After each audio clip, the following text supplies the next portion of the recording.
তবে যেহেতু সর্বোচ্চ আদালতের একটি বিষয়, একটা আইনি কাঠামোর মধ্যে না এনে যেন কোনো রকম কোনো সিদ্ধান্ত গ্রহণ করা না হয়।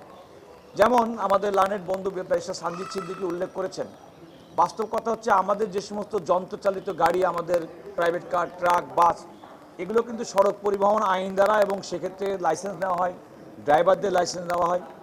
এমনকি যদিও ঢাকা শহরে রেজিস্ট্রেশনের বাইরে অনেক বেশি সংখ্যক রিক্সা চালিত হয়, তারাও কিন্তু সিটি কর্পোরেশনের লাইসেন্স প্রত্যেকটা রিক্সার পিছনে কিন্তু দেখবেন যে নাম্বার লেখা আছে। অর্থাৎ একটা আইনি কাঠামোর মধ্যে এই সমস্ত যন্ত্রগুলো, পরিবহনগুলো চলাচল করে।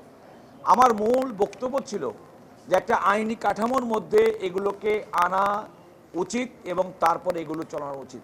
আপনি এখন লক্ষ্য করে দেখুন, যারা রিক্সা চালায়, কষ্ট করে চালায়, তারা কিন্তু একটা আইনি কাঠামোর মধ্যে রিক্সাটা পরিচালনা করছেন, অন্যান্যরা করছেন। এমনকি সিটি কর্পোরেশনের বাইরের অনেক জায়গায় ঠেলা গাড়িরও কিন্তু একটা লাইসেন্স লাগে।